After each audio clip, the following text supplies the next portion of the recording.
Okay students, तो अब chapter का मेन पोर्शन शुरू होने जा रहा है, जो पहले डेफिनेशन से स्टार्ट होगा, छोटे छोटे टर्म्स से स्टार्ट होगा और आगे चलकर वही कंसेप्ट में बदल जाएगा, वही न्यूमेरिकल में बदल जाएगा।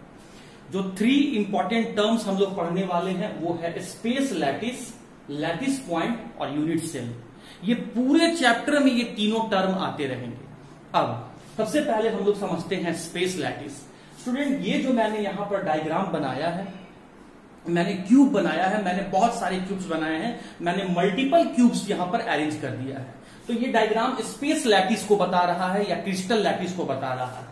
और इसमें से एक क्यूब को निकालकर मैं यहां पर जो बनाया हूं, एक क्यूब को निकाल दिया, तो जो यहां पर बन रहा है वो है आपका यूनिट सेल।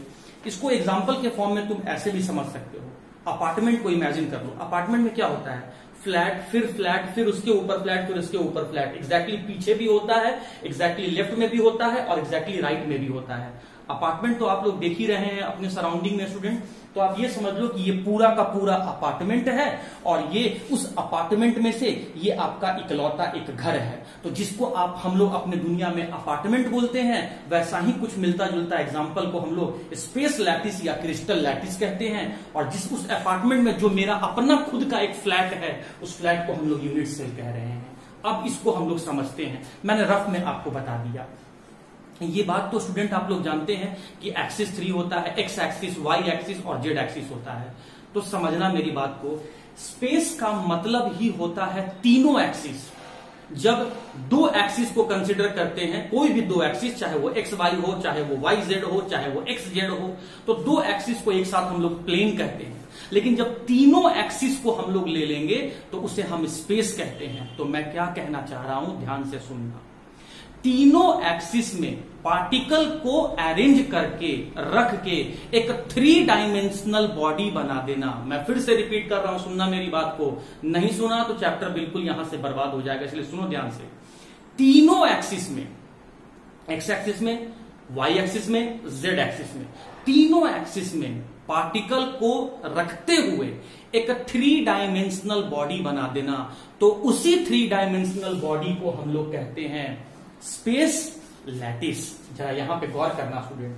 देखो इस एग्जांपल में जरा देखना, तुमको समझ में तुमको क्लियर आ जाएगा। देखो जैसे यहां पर मान लो कि ये देखो मैं यहां पर पार्टिकल्स को अरेंज कर रहा हूं।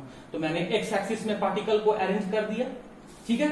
अब देखो स्टूडेंट, मैं यहां पर इसी को वाई एक्सिस में भी देखो पार्टिकल को अरेंज कर दिया। अब देखो यहां पर मैं जेड एक्सिस में भी पार्टिकल को अरेंज कर दिया। तो ये एक्स एक्सिस, ये अगर वाई एक्सिस और ये आपका जेड एक्सिस। तो तीनों एक्सिस में अगर आप देखेंगे तो देखिए ना, ये भी तो आपका वाई एक्सिस ही है ना। देखो ये भी तुम्हारा वाई एक्सिस है। अगर इसको नहीं देखना है तो इसको देखो। तुमने वाई एक्सिस में पार्टिकल को अरेंज किया, तुमने एक्स एक्सिस में पार्टिकल को अरेंज किया और तुमने जेड एक्सिस में पार्टिकल को अरेंज किया। और तीनों एक्सिस में पार्टिकल को अरेंज करते हुए एक 3 डायमेंशनल बॉडी बना दिया। तो उसी 3 डायमेंशनल बॉडी को हम लोग कहते हैं स्पेस लैटिस। और 3 डायमेंशनल बॉडी को बनाने के लिए या स्पेस लैटिस को बनाने के लिए तुमने जहां जहां पार्टिकल रखा, तो उस पोजीशन को, पार्टिकल के रखे गए उस पोजीशन को हम लोग लैटिस पॉइंट कहते हैं। और स्टूडेंट इसमें देख लो यूनिट सेल, स्पेस लैटिस का वो सबसे छोटा भाग, स्पेस लैटिस का वो सबसे छोटा भाग जिसे मल्टीपल टाइम रिपीट करने पर एक 3 डायमेंशनल बॉडी या स्पेस लैटिस बन जाए, उस छोटे वाले हम लोग पार्ट को यूनिट सेल कहते हैं। मैं फिर से बोल रहा हूं, ध्यान से सुनना, कंफ्यूजन मत रखना। तीनों एक्सिस में पार्टिकल को अरेंज करते हुए 3 डायमेंशनल बॉडी बना देना। तो उस 3 डायमेंशनल बॉडी को क्या कहेंगे? Space lattice. उस स्पेस लैटिस का सबसे छोटा भाग, स्पेस लैटिस का सबसे छोटा भाग जिसको बार बार रिपीट करें तो स्पेस लैटिस खुद बन के आ जाएगा। तो उस छोटे से भाग को क्या कहेंगे? Unit cell. और उस स्पेस लैटिस या यूनिट सेल को बनाने में जहां जहां मैंने पार्टिकल रखा, उस पॉइंट को, उस पोजीशन को क्या बोलेंगे? Lattice point. जैसे देखो मैंने पार्टिकल यहां पर रखा, यहां रखा, यहां रखा, यहां रखा, यहां रखा, यहां रखा, यहां रखा, यहां रखा, बस अभी मैंने पार्टिकल यहां रखा। किसको बनाने के लिए? यूनिट सेल को बनाने के लिए। किसको बनाने के लिए? स्पेस लैटिस को बनाने के लिए। तो यही पॉइंट कहलाएगा स्टूडेंट आपका लैटिस पॉइंट। फिर से समझना, देखो मैंने पार्टिकल को यहां रखा, इस फेस पर रखा, मैंने पार्टिकल को इस फेस पर रखा, मैंने पार्टिकल को इस फेस पर रखा, मैंने पार्टिकल को इस फेस पर रखा। अब जो आगे वाला फेस है मैंने पार्टिकल को यहां रखा, जो पीछे वाला फेस है मैंने पार्टिकल को यहां रखा।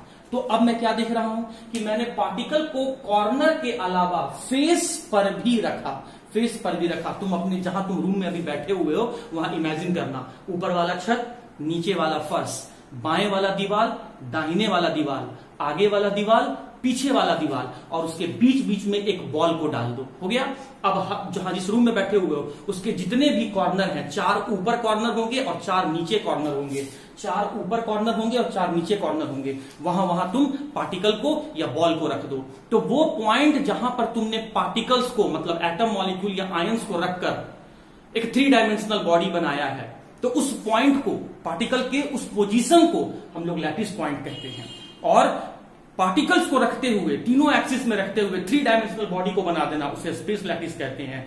और स्पेस लैटिस का सबसे छोटा भाग, स्पेस लैटिस का वो छोटा भाग जो दिखने में स्पेस लैटिस के जैसा हो और उसे मल्टीपल टाइम रिपीट करते हुए एक 3 डायमेंशनल बॉडी या स्पेस लैटिस बना दिया जाए, तो स्पेस लैटिस के उस छोटे से भाग को हम लोग यूनिट सेल कहते हैं। तो उम्मीद करता हूं स्टूडेंट इतना बात आपको समझ में आ गया होगा। ये डायग्राम है स्पेस लैटिस का, ये डायग्राम है आपका यूनिट सेल का, और इसमें जहां जहां मैंने पार्टिकल को रखा है ये पार्टिकल बता रहा है आपका लैटिस, ये हो गया या ये हो गया, ये बता रहा है आपका लैटिस पॉइंट। तो उम्मीद करता हूं स्पेस लैटिस, लैटिस पॉइंट और यूनिट सेल आपको समझ में आ गया होगा। और ध्यान ये भी रखना है कि स्पेस लैटिस का दूसरा नाम होता है क्रिस्टल लैटिस। अब चलिए हम लोग यहां पर थोड़ा सा यूनिट सेल के बारे में डिस्कस कर लेते हैं।